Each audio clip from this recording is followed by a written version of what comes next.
પાછળ ન્યૂઝ 18 ગુજરાતી આપની સાથે હું છું પ્રીતિ તિવારી। સમાચારની શરૂઆત કરીશું જૂનાગઢથી, જ્યાં નશાકારક સિરપ કાંડનો પર્દાફાશ થયો છે। નશાકારક સિરપની 176 બોટલ સાથે યુવક ઝડપાયો। જમાલવાડી કુંભારવાડા પાસેની ઘટના છે, જ્યાં નશાકારક સિરપનો જથ્થો આપવા જતા યુવક ઝડપાયો હતો। આસિફ હિંગારા નામનો યુવક ઝડપાયો છે, જેની પાસેથી 31,000થી વધુની કિંમતની નશાકારક સિરપ જપ્ત કરવામાં આવી છે। ડોક્ટરના પ્રિસ્ક્રિપ્શન બિલ કે અન્ય કોઈ આધાર પુરાવા ન હોવાથી પોલીસે કાર્યવાહી હાથ ધરી।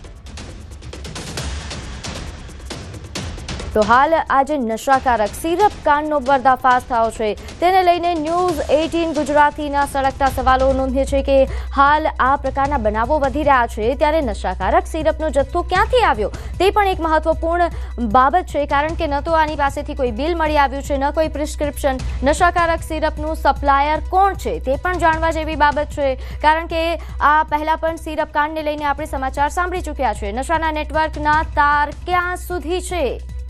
વધુ વિગત સાથે મારી સાથે સંવાદદાતા અમાર બખાઈ જોડાઈ ગયા છે। અમાર, હાલ જે આ સિરપ કાંડનો પર્દાફાશ થયો છે, વિગતે જણાવશો। પ્રીતિ, ચોક્કસ કે દિવસે ને દિવસે યુવાનોને નશાના ખપ્પરમાં છે તે હોમવાનો એક સિલસિલો યથાવત રહ્યો છે અને જૂનાગઢમાંથી એક સિરપનો મોટો જથ્થો ઝડપાયો છે। છેલ્લા ઘણા સમયથી જૂનાગઢમાં સિરપની હેરાફેરી થતી હતી અને અનેક રજૂઆતો પણ છે તે આગેવાનો દ્વારા કરવામાં આવતી હતી, પરંતુ એ ડિવિઝન પોલીસ દ્વારા આ સિરપનો જથ્થો છે તે મોડી રાત્રે ઝડપી પાડ્યો છે। જૂનાગઢ શહેરનું જે જમાલવાડી વિસ્તાર છે, કુંભારવાડા, ત્યાંથી એક શખ્સ સિરપનો જથ્થો લઈ અને જતો હતો અને એ ડિવિઝન પોલીસને માહિતી મળી અને તે તપાસ કરતા તે બેગમાંથી કુલ 31,680 કિંમતની 176 જે બોટલ છે સિરપની તે મળી આવી છે। ડોક્ટરનું કોઈ પ્રિસ્ક્રિપ્શન નહોતું, બિલ નહોતું અને ગેરકાયદેસર રીતે આ સિરપનો જથ્થો છે તે હેરાફેરી થતો હતો। આ સિરપનો જથ્થો આવ્યો ક્યાંથી, કઈ એજન્સીમાંથી આવ્યો કે સિરપનો જથ્થો કોણ સપ્લાય કરે છે જૂનાગઢમાં, એક મહત્વનો સવાલ છે। એટલે પોલીસ તે કડી સુધી પહોંચે તો મોટા ખુલાસા થઈ શકે છે। હાલ તો જૂનાગઢના જે વસીમ પલેજા નામના શખ્સના સિરપનો જથ્થો દેવા આસિફ હિંગોરા જતો હતો અને જમાલવાડી કુંભારવાડા વિસ્તારનો આસિફ હિંગોરા છે તે હાલ ઝડપાયો છે, જ્યારે વસીમ પલેજા સામે ફરિયાદ નોંધાઈ છે તે ફરાર છે। પરંતુ મુખ્ય તાર ક્યાં સુધી છે તે એક મહત્વનું છે અને આ સિરપ એક નશાકારક છે અને લોકો તેને હવે નશા તરીકે ઉપયોગમાં લે છે, તે બંધ થવું જોઈએ તેવી પણ એક માંગ ઉઠી રહી છે। જી બિલકુલ, અમારા આભાર માહિતી આપવા બદલ। તો આગળ વાત કરીએ, અમદાવાદમાં 8 કરોડ 70 લાખની વેલ માછલીની ઉલટી એટલે કે એમ્બરગ્રીસ મળી આવી છે। સરખેજ વિસ્તારમાંથી એમ્બરગ્રીસનો મોટો જથ્થો મળી આવ્યો। કારમાંથી 8 કરોડ 70 લાખની કિંમતની 8 કિલો 704 ગ્રામ એમ્બરગ્રીસ મળી આવી। એલસીબી ટીમે બાતમીના આધારે કારમાંથી આ જથ્થો ઝડપી પાડ્યો। પોલીસે રિંકુ સિંહ રાજપૂત, શશાંક પાંડે અને એજેક્સ વ્યાસ તેમજ જતીન પાટીલની ધરપકડ કરી। આરોપીના મિત્ર પિન્ટુ સોલંકીએ જથ્થો સુરતથી અમદાવાદમાં વેચાણ માટે આપ્યો હતો। પોલીસે માછલીની ઉલટીનો એટલે કે એમ્બરગ્રીસનો જથ્થો કોની પાસેથી લાવ્યા અને કઈ રીતે મેળવ્યો તે અંગે તપાસ ચાલુ કરી છે। બજારની કિંમત 1 કરોડ રૂપિયા પર કિલોગ્રામ છે અને એ 8 કિલોગ્રામ 704 ગ્રામ આપણા કબજા લીધા છે, જે કરીને 8 કરોડ 70 લાખ 40 હજારના એમ્બરગ્રીસ છે અને 6 મોબાઈલ જેની કિંમત 45,000 છે અને એક સ્વિફ્ટ ગાડી તેના કિંમત આશરે 6 લાખ રૂપિયા છે। એ મુદ્દામાં અત્યાર સુધી કબજેમાં લીધા છે। તો આ તરફ રાજકોટ રેલવે સ્ટેશન પરથી બાળકીનું અપહરણ, 1.5 વર્ષની માસૂમ બાળકીનું અપહરણ થયું। બાળકીની માતા મોબાઈલમાં વ્યસ્ત હતી અને ત્યારે જ 3 અજાણ્યા શખ્સો બાળકીને ઉઠાવી ગયા। બાળકીનું અપહરણ કરી દ્વારકા તરફ ભાગી ગયા હોવાનું સામે આવ્યું। રેલવે પોલીસે હરકતમાં આવી શોધખોળ શરૂ કરી હતી અને દ્વારકા પહોંચેલા ત્રણેય આરોપીઓએ એક સ્થાનિક હોટેલમાં આશરો લીધા હોવાની બાતમી મળી। બાતમીના આધારે જ દ્વારકા એલસીબીએ ઓપરેશન પાર પાડ્યું અને દ્વારકા એલસીબીએ ગણતરીની કલાકોમાં જ ગોમટાના ભાઈ બહેન સહિત 3 આરોપીઓની ધરપકડ કરી। દ્વારકા એલસીબીએ બાળકીને સહી સલામત છોડાવી લીધી છે। ત્રણેયને વધુ કાર્યવાહી માટે રાજકોટ રેલવે પોલીસને સોંપવામાં આવ્યા। દ્વારકા રેલવે સ્ટેશન બહારના સીસીટીવી ફૂટેજ પણ સામે આવ્યા છે, જેમાં આ શખ્સો દ્વારા બાળકીનું અપહરણ કરતા સ્પષ્ટપણે જોવા મળી રહ્યું છે। તો અમરેલી અને સાવરકુંડલા હાઈવે પર અકસ્માત સર્જાયો। લાપડિયા ગામ નજીક ટ્રક પલટી જતા હાઈવે બ્લોક થયો। લોખંડ ભરેલો ટ્રક હાઈવે વચ્ચે પલટી ગયો, જેના કારણે રોડ પર વાહનોની લાંબી કતારો જોવા મળી. રોડ વચ્ચે જ ટ્રક ઊંધો પડતા બંને તરફ ટ્રાફિક જામ સર્જાયો હતો. અનેક કિલોમીટર સુધી ટ્રાફિક જામના દ્રશ્યો પણ સામે આવ્યા છે. બંને તરફનો રોડ બ્લોક થતા વાહન ચાલકો પણ મુશ્કેલીમાં મુકાયા. સાવરકુંડલા પોલીસે ઘટના સ્થળે પહોંચી વધુ તપાસ હાથ ધરી.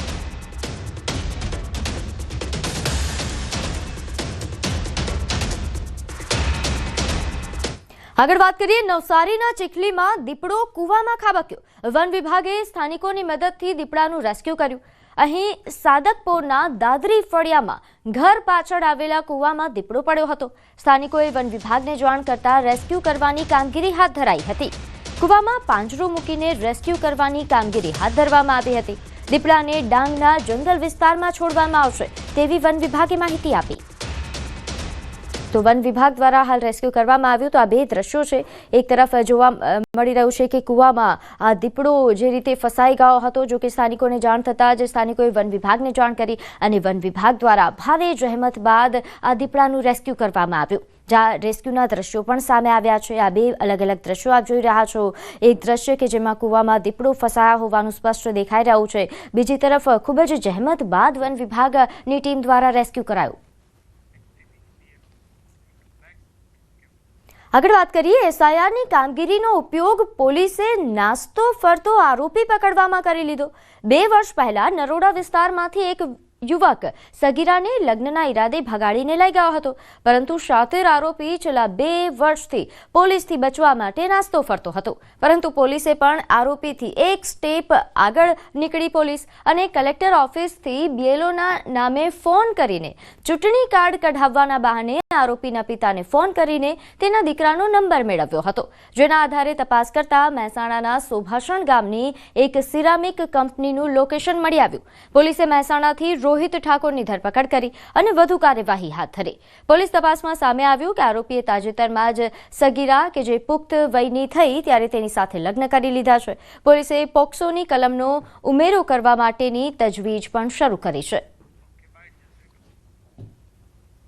કલેક્ટર ઓફિસથી બીએલઓ બોલું છું એમ કરીને પિતાને ફોન કર્યો અને ચૂંટણી બાબતે બધી ચર્ચા કરી કે કોણ કોણ સભ્ય છે તમારા ઘરમાં, ક્યાં છે ક્યાં નહીં, ટોટલ ડિટેલ લીધી. પછી એમાં એનું નામ, આ રોહિતનું નામ એના બાપાએ કીધું કે આ અમારા આટલા સંતાનો છે.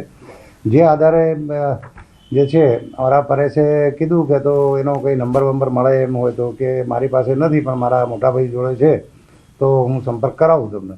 પછી પાછો એના મોટાભાઈનો નંબર પરેશે લીધો અને પછી આ જે સનાજીનો મોટો ભાઈ છે એની સાથે સંપર્ક કરતા આ રોહિતનો નંબર મળી ગયેલો અને એના નંબર આધારે તાત્કાલિક પોલીસે જે છે એના સીડીઆરને કઢાવરાયું તો એનું લોકેશન મહેસાણા બાજુ ક્યાંક આવેલું. તો તાત્કાલિક જે છે અમારા અહીંથી ટીમ મોકલી આપેલી અને આ રીતે જે છે આરોપીને આમાં આ ગુનાના કામે લાવીને અટક કરેલો છે. આગળ વાત કરીએ, નર્મદામાં આમ આદમી પાર્ટીના નેતાના ભાઈ દારૂ વેચતા પકડાયા. જિલ્લા પ્રમુખ નિરંજન વસાવાના ભાઈની ધરપકડ થઈ છે. આરોપી પાસેથી દારૂની 11 બોટલ જપ્ત કરવામાં આવી. પોલીસે બાતમીના આધારે કાર્યવાહી કરી. અગાઉ પણ આરોપી દારૂની હેરાફેરી કરતા પકડાયો હતો. તો વધુ વિગત સાથે મારી સાથે સંવાદદાતા દીપક જોડાઈ ગયા છે. દીપક, આપના નેતાના ભાઈ જ દારૂ વેચતા પકડાય છે, શું વધુ વિગત? બિલકુલ, ખાસ રીતે વાત કરીએ તો જે નર્મદા જિલ્લાના જે આપના ધારાસભ્ય ચૈતર વસાવા છે, જેમને દેડિયા પર આપણે જે નાડોદના જે નિરંજન વસાવા છે જે આપના જિલ્લા પ્રમુખ તરીકે હોદ્દો આપ્યો છે અને નર્મદા જિલ્લા પ્રમુખ આપના જે છે જેમના ભાઈ જ જે ભદ્રેશ વસાવા છે જેઓ દારૂ વેચતા હતા, જે દરમિયાન એલસીબી દ્વારા રેડ કરવામાં આવી અને એલસીબી દ્વારા એના ભાઈને પકડવામાં આવ્યો. કહી શકાય કે જે આપના નેતા જે છે જેના જિલ્લા પ્રમુખ જ્યારે જેનો ભય દારૂ વેચતો હોય તો અને બીજી તરફ જે આપના નેતાઓ જે દારૂબંધીની વાત કરતા હોય તે કેટલી વ્યાજબી વાત છે. કારણ કે પોતાના જે જિલ્લા પ્રમુખના ભાઈ જ્યારે દારૂ વેચતા હોય અને એની 11 બોટલ સાથે એલસીબીએ રેડ કરતા આ દારૂના આંકડા સાથે આપના નેતાને જે ભદ્રેશ વસાવાને જે પકડો છે ત્યારે હાલ પોલીસે વધુ કાર્યવાહી હાથ ધરી છે. જોકે જે નેતાઓના જે ભાઈઓ જે છે હોય છે જેઓ 2 નંબરના ધંધા કરતા હોય છે એવામાં આ એક આપના નેતા જે છે જેના જિલ્લા પ્રમુખના ભાઈ દારૂ વેચતા રાજકારણમાં ઘરમાં આવ્યો છે. મનસુખ વસાવાએ પણ પોસ્ટ જી, મૂકી દીપક. અને વાત કરી છે કે જે આપના નેતાઓ દારૂબંધીની વાત કરે છે અને બીજી તરફ એમના જ જે પોતાના ભાઈઓ છે સગા સંબંધીઓ છે જેઓ બુટલેગરોના ધંધા કરે છે. જી આભાર માહિતી આપવા બદલ. તો વલસાડમાં રાજ્ય સરકારની ચિંતન શિબિરના સમાપન બાદ મંત્રીમંડળ અને અધિકારીઓ ટ્રેન મારફતે અમદાવાદ માટે રવાના થયા. શિબિરનો પ્રારંભ થયો ત્યારે પણ મુખ્યમંત્રી ભૂપેન્દ્ર પટેલ સહિત તમામ મંત્રીઓ અને અધિકારીઓ ટ્રેન મારફતે જ વલસાડ પહોંચ્યા હતા અને 3 દિવસ સુધી આ ચિંતન શિબિરમાં વિવિધ વિષયો પર વિચાર મંથન કર્યું હતું. સમાપન બાદ વલસાડ રેલવે સ્ટેશન પર કેબિનેટ મંત્રી ઋષિકેશ પટેલે શિબિરના અનુભવો વિષય પર મીડિયા સાથે વાત કરી અને કોંગ્રેસના આક્ષેપો પર વળતા પ્રહાર કર્યા હતા. મુદ્દો ના હોય એટલે મુદ્દો ઊભો કરી અને ફરીથી પાછા એ જ મુદ્દે પછડાટ ખાવી એ કોંગ્રેસનો સ્વભાવ થઈ રહ્યો છે. તો આ તરફ અમદાવાદમાં શહેર કોંગ્રેસ પ્રમુખ સોનલ પટેલની આગેવાનીમાં રેલીનું આયોજન કરાયું હતું. સે નો ટુ ડ્રગ્સના બેનર હેઠળ કોંગ્રેસ દ્વારા રેલી યોજાઈ. ગુજરાતમાં ચાલતા દારૂ અને ડ્રગ્સના અડ્ડાઓ પર કાર્યવાહીની માંગ સાથે રેલીનું આયોજન કરવામાં આવ્યું. જૂની પોલીસ કમિશનર કચેરીથી કલેક્ટર ઓફિસ સુધી આ રેલી યોજાઈ હતી. કલેક્ટરને આવેદનપત્ર આપીને ધારાસભ્યો સાથે વિચાર વિમર્શ કરવા રજૂઆત કરી હતી. આ રેલીમાં મહિલા શહેર કોંગ્રેસ તેમજ શહેર કોંગ્રેસ, યુથ કોંગ્રેસ અને NSUIના કાર્યકર્તાઓ જોડાયા. And alcohol zero tolerance towards this એ રીતે અમે લોકોએ આજે આ રેલી કાઢી છે. જૂની જે પોલીસ કમિશનરની ઓફિસથી કલેક્ટર ઓફિસ સુધી અમે અમદાવાદના ખૂબ મોટા કાર્યકરની સંખ્યાની સાથે આ રેલી નીકળવામાં આવી હતી.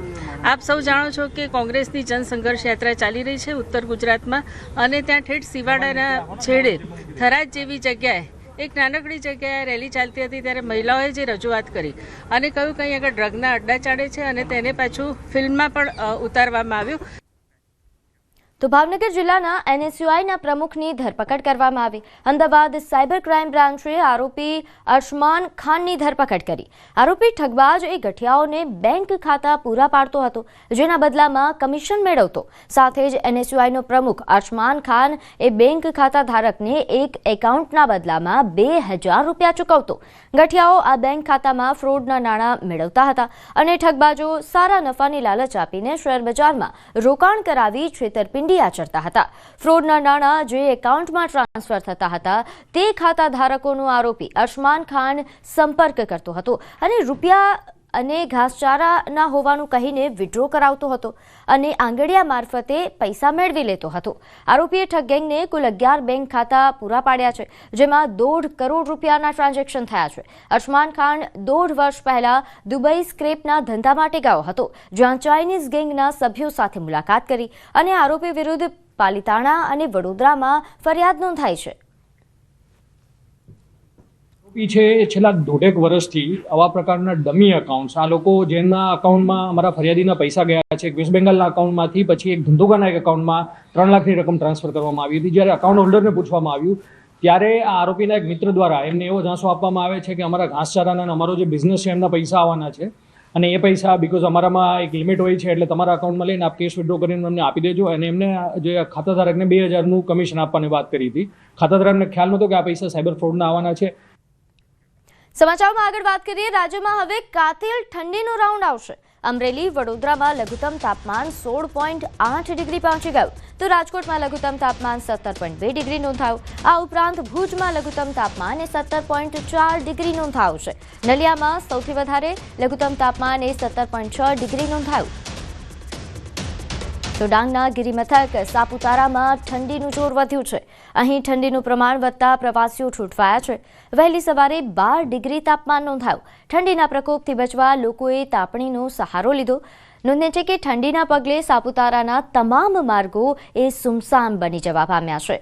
તો ઠંડીના પ્રકોપથી બચવા માટે લોકો અલગ અલગ પ્રકારનો સહારો લઈ રહ્યા છે, તાપણું કરી રહ્યા છે. વહેલી સવારે ઠંડીના પગલે હાલ રસ્તાઓ સુમસામ દેખાઈ રહ્યા છે.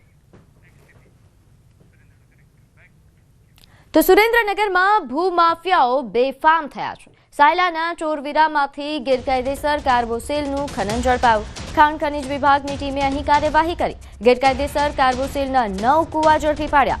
સ્થળ પરથી 6 ટ્રેક્ટર સહિત કુલ ₹1.20 કરોડનો મુદ્દામાલ કબજે કરી કાર્યવાહી હાથ ધરી. ખાણ ખનીજ વિભાગની ટીમની રેડથી ભૂમાફિયાઓમાં ફફડાટ ફેલાયો છે. ત્યારે વધુ વિગત સાથે મારી સાથે સંવાદદાતા અક્ષય જોશી જોડાઈ ગયા છે. અક્ષય, સુરેન્દ્રનગરમાં અવારનવાર ભૂમાફિયાઓના સમાચાર મળતા હોય છે. ફરી એકવાર ગેરકાયદેસર કાર્ગો સેલના જે કુવા ઝડપાયા, વધુ વિગત જણાવશો. ચોક્કસથી વાત કરવામાં આવે તો સાયલા તાલુકાના ચોરવીરા ગામની સીમમાં જે જગ્યાએ હાલ ખાણ ખનીજ વિભાગ દ્વારા દરોડો કરી અને ગેરકાયદેસર કાર્બોસેલના 9 કુવા સહિત કુલ ₹1.20 કરોડ જેટલો મુદ્દામાલ છે ઝડપી પાડવામાં આવ્યો છે. મહત્વની વાત એ છે કે આ એ જ જગ્યા છે જ્યાં સતત ત્રીજી વાર ખાણ ખનીજ વિભાગની ટીમ દ્વારા દરોડો કરવામાં આવ્યો છે. વારંવાર ખનીજ માફિયાઓને જાણે તંત્રના અધિકારીઓનો કોઈ પ્રકારનો ડર જ ન હોય તેમ એક જ જગ્યા પર વારંવાર ખોદકામ કરી રહ્યા છે. સ્થાનિક તંત્રની મીઠી નજર હેઠળ જ આજે સમગ્ર કાર્બોસેલનો કાળો કારોબાર છે ચાલતી હોવાની હાલ વિગતો પણ ચર્ચાઈ રહી છે. અને આ મામલે હાલ ખાણ ખનીજ વિભાગ દ્વારા કુલ કેટલા રૂપિયાની જે ખનીજ ચોરી છે તેના માટે માપણી સહિતની કામગીરી હાથ ધરી છે. આગામી સમયમાં સ્થાનિક તંત્રની મિલીભગત પણ કદાચ બહાર આવે તેવી હાલ શક્યતાઓ સેવાઈ રહી છે. જી આભાર માહિતી આપવા બદલ. તો દ્વારકાના ખંભાળિયાના વેપારીએ ખેડૂતો સાથે 11 લાખથી વધુ રકમની છેતરપિંડી કરી. કુબેર વિસોત્રી ગામના ખેડૂતોના ચણા, મગફળી અને ધાણાના પાકની ખરીદી કર્યા બાદ વેપારી પૈસા ચૂકવ્યા વગર ફરાર થઈ ગયો, જેના કારણે ખેડૂતોને આર્થિક ફટકો પડ્યો છે. ફરાર થઈ ગયેલા વેપારી સામે પોલીસ સ્ટેશનમાં ફરિયાદ નોંધાઈ છે. ખેડૂતોએ દાવો કર્યો કે વેપારી મનોજ દંતાણી એ છેલ્લા 9 વર્ષથી જણસની ખરીદી કરે છે અને વાયદા પ્રમાણે પૈસાની ચૂકવણી પણ કરે છે. પરંતુ આ વર્ષે વેપારીએ જણસની ખરીદી કર્યા બાદ તે ફરાર થઈ ગયો છે. વેપારીને ફોન કરતા અલગ અલગ બહાના આપતો હતો. આખરે વેપારીએ પોતાના ફોન બંધ કરી દેતા ખેડૂતોએ ફરિયાદ નોંધાવી છે. આજ 6-7 વર્ષથી અમારા બધાને માલ લેતા હતા, બધા અડખે પડખે કોઠા વિસોત્રી સામો એને બધાને માલ લેતા હતા ને અત્યારે 11 લાખ માથેનો માલ એ લઈને વયા ગયા છે.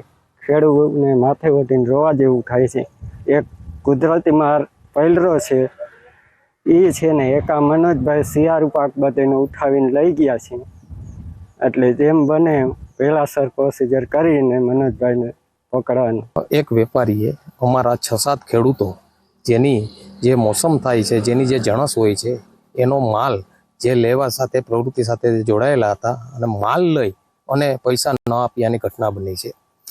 એટલે પ્રશાસનને મારી એક વિનંતી છે કે ખરેખર આવા વેપારીઓના મૂળ શોધવા જોઈએ, તેનો તાગ મેળવવો જોઈએ, જેથી કરીને આવનારા સમયની અંદર કોઈ પણ ખેડૂતો આવી પરિસ્થિતિનો ભોગ ન બને. ખેડૂતો પાસેથી મનોજ દત્તાણીએ તેઓની ખેત પેદાશો સંપૂર્ણપણે ઉધાર મળી તેઓને એક પણ પ્રકારનો પૈસો ચૂક્યા વગર તેઓની સાથે વિશ્વાસઘાત કરેલ છે. અને જે બદલ મનોજ દત્તાણી વિરુદ્ધ સલાયા પોલીસ સ્ટેશન ખાતે ગુનાહિત વિશ્વાસઘાતની ફરિયાદ નોંધાયેલ છે.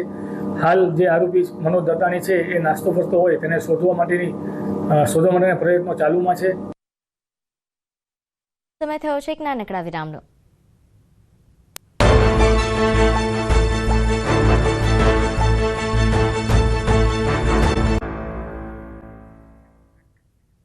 વિરામ બાદ આપનું સ્વાગત છે. સમાચારમાં આગળ વાત કરીએ રાજકોટની. અહીં બાઇક પર સ્ટંટબાજી કરવી યુવકને મોંઘી પડી. પોલીસે યુવકને પકડીને કાયદાનું ભાન કરાવ્યું. પોરબંદર નેશનલ હાઈવે પર યુવકે જોખમી સ્ટંટ કર્યા હતા. સ્ટંટબાજી કરી યુવકે વિડીયો વાયરલ કર્યો હતો. જોખમી સ્ટંટ કરીને લોકોના જીવ જોખમમાં મૂક્યા. પોલીસે વિડીયોના આધારે યુવકને ઝડપી પાડ્યો છે અને કાયદાનું ભાન કરાવ્યું છે. તો આ સ્ટંટબાજીના દ્રશ્યો છે જે આપ જોઈ રહ્યા છો. એક તરફ એ કોઈ પણ પ્રકારના કાયદાના ડર વગર સ્ટંટબાજી કરતો નજરે પડે છે અને આ બીજી ક્ષણના બીજા દ્રશ્યો કે જ્યારે પોલીસે કાયદાનું ભાન કરાવ્યું અને માફી માંગતો નજરે પડી રહ્યો છે. વધુ વિગત સાથે મારી સાથે સંવાદદાતા મુનાફ જોડાઈ ગયા છે. મુનાફ, દિવસે ને દિવસે આ પ્રકારના સ્ટંટબાજી કરતા યુવકોની સંખ્યા વધી રહી છે. કેવા પ્રકારની કાર્યવાહી? બિલકુલ ચોક્કસ વાત કરવામાં ધોરાજી પોરબંદર નેશનલ હાઈવે પર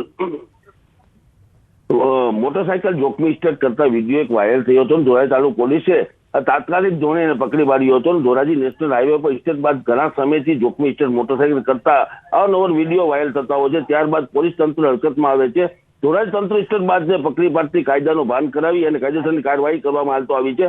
પણ સોશિયલ મીડિયામાં પણ ધોરાજીના પોરબંદર નેશનલ હાઈવે પર ઇસ્ટેટ કરતા ફિરોઝ દિલાવર પઠાણ નામના વ્યક્તિ ધોરાજી તાલુકે પોલીસ તો ઝડપી લીધો, પણ આ ધોરાજીના ઇસ્ટેટ બાજુના અવારનવાર આ વિડીયો વાયરલ થતા હોય ત્યારે પોલીસ તંત્ર ખુલ્લી ચેલેન્જ આપી રહ્યા છે. આ ઇસ્ટેટ બાજને રોકવા માટે પોલીસ તંત્ર કડકમાં કડક કાર્યવાહી કરે અને નેશનલ હાઈવે પર વધુ પેટ્રોલિંગ કરે તેવી લોકોની માંગ છે. જી મુનાફ, આભાર માહિતી આપવા બદલ.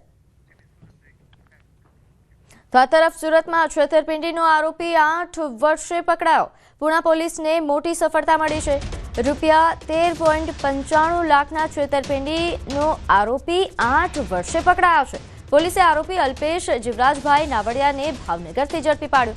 આરોપીએ ફરિયાદી પાસેથી એમ્બ્રોઇડરી કામ કરાવ્યું હતું અને પૈસાની ચૂકવણી નહીં કરતા આરોપી ફરાર થઈ ગયો હતો.